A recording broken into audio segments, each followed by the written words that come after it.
Imagine a career that combines leadership, problem solving, and the thrill of bringing ideals to life. Hey, family, if those fit you, trust me, you're going to want to stay tuned and watch the rest of this video because today's episode is entitled Would I Like Project Management Again? Would I like project management? This is your boy D. For all you smart and intelligent folks out there, listen, that just simply means Ed. I have a quote for you too by James Clear. The quote goes a little like this: highly focused people do not, and I do repeat, do not leave their options open. They select their priorities and are comfortable ignoring the rest. If you commit to nothing, you'll be distracted by everything. Ooh, that's hot. I like that. Let's go into, as you guys know, if you're new, I have a 7 point framework. After that, we out of here. I may throw in a bonus depending on the conversation, but we're gonna get to these 7 points so so you can get this good information and you can go and apply it. Just don't listen, but apply the information. Let's go to point number one: embracing a leadership role, not management role. Again, embracing a leadership role, not management role. See, family, the reason why I start with that point is so significant when you start off as a project manager. See, a lot of times because we have the management in the title project manager, we have a tendency to want to manage instead of lead. Ooh, I like that. Reason why I like that, family, is because when you lead, you have the opportunity to inspire. When you lead, you have the opportunity to motivate. When you lead, you come in with your sleeves rolled up and finding a way you can contribute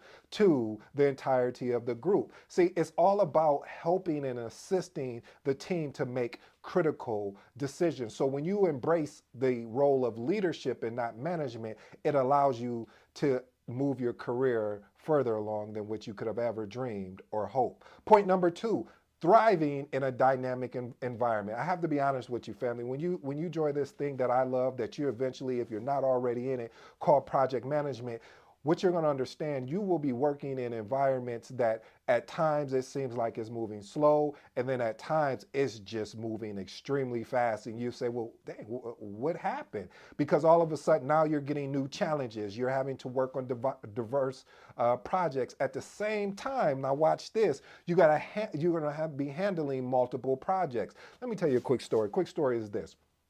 I remember when I first got my first project, and I was super excited. Uh, but what came with that was I got another project, and then I got another one. So I'm managing three projects at the same time, and this is what's key.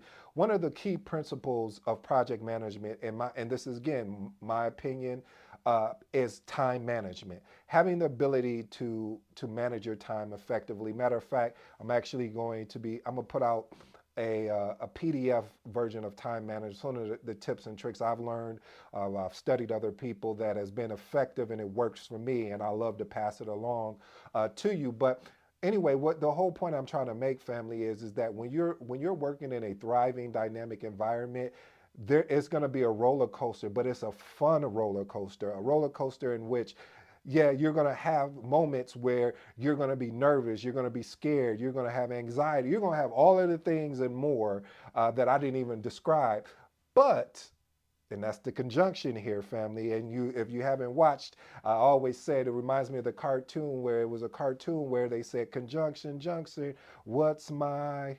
I'll let you finish it. But family, it's really good for your career to be able to work in a thriving, dynamic environment because this allows you to be stretched. It allows you to be in uncomfortable positions where it gives you a chance to grow as a project manager. Point number three: problem solving and critical thinking. Listen, I don't care. This is a transferable skill set. Being able to problem solve and leverage critical thinking. I love what Steve Jobs talked about when he discussed the whole thing of, he said, hey, when I hire people, I don't hire to think for them. I hire them because they're the expert and I need them to advise me what to do.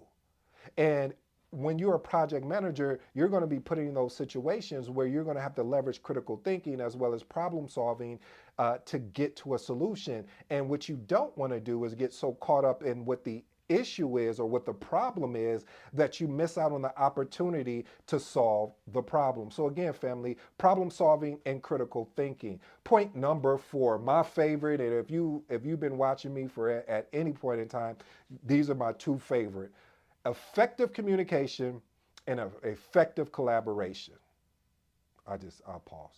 That's what everyone gets happy. No, seriously, family. Effective communication and collaboration. Actually, the book that is coming out, Magnetic Project Manager, or excuse me, the Magnetic Project Manager, that's coming out this month. This will really tie into the effectiveness of having good collaboration and good communication. And I'll unpack this for you like I've done many of times. And basically, when you have effective communication, meaning that the communication type that you like is working for your stakeholders. So if you are always communicating via Teams and it's working and you're getting the outcomes that you need, why would you send an email unless to basically recap what you discussed in Teams or what you discussed in a meeting?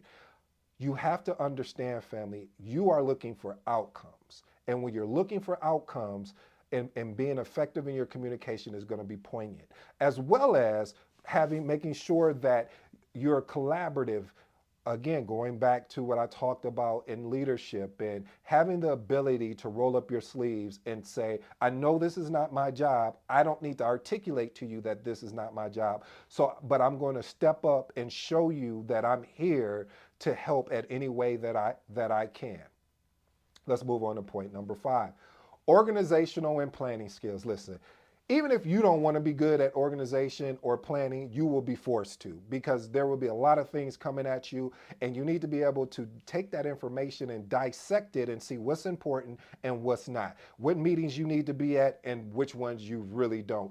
When do you need to take meeting notes and when you really don't? When it's not, it has no value. See, when you dive into organizational and planning, when you develop the skill set, it allows you to remove distractions. Ooh, I like that. Because see, a lot of times in life, family, we get distracted by things that do not hold value for us.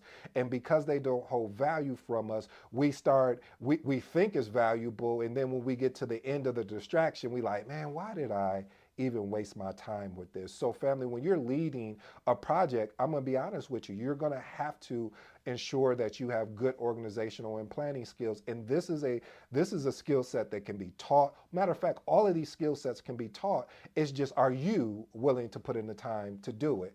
Point number 6, adapting to change. Listen, people don't like change. I'm just going to be honest with you. But as a project manager, this is going to help you in your real life. I said your real life, in your personal life. Okay. In your life where you're not working. How about that? Does that sound better? But seriously though, family, I mean, it's going to really help you to be to accept uncomfortable situations. And when I mean uncomfortable, I'm not speaking about toxic situations. I'm referencing being comfortable and having the ability to be uncomfortable in a certain change that's gonna happen or that's required, and willing to be uncomfortable of information you don't know just yet, because again, a project is a temporary endeavor, so you're not gonna have all the facts, all the details, all the information that's required to run it successfully. You're gonna learn along the way, and you learning along the way. If you feel like you have to be the smartest person in the room, then I'm gonna be honest with you, there's going to be times where you're the dumbest person in the room because you have no clue of what's going on. They may have been planning this project for years, and now you're just now getting the business case. Now you just created the project charter, and you're getting up to speed on things that may have been discussed 1, 2, 3, 4, 5 years ago. So be willing to walk in uncertainty. I like that. When you walk in uncertainty, you already know that you have a goal at the end of the day, is to ensure that you meet the milestones, that you make sure that the project finishes what? On time, under budget or on budget, within scope, and delivers an amazing quality. Last and final point, family, and this is what I get excited about. Point number 7, passion for achieving results. Again, passion for achieving results. You know, some of the best projects, excuse me, some of the exceptional project managers that I've seen within my career, they have a very competitive spirit. That doesn't mean that you still couldn't be exceptional if you don't, but I'm saying they have a competitive spirit to want to continue to get better. And if that's just 1% each and every day, it's further along than where they were yesterday. And because of that, family, when you have a passion for achieving results, you're willing to do the things that others won't do. Why? So you can achieve the things that others won't achieve, won't have the next day. So I hope you enjoyed today's episode. This has been your boy ED. Until next time, I'm out.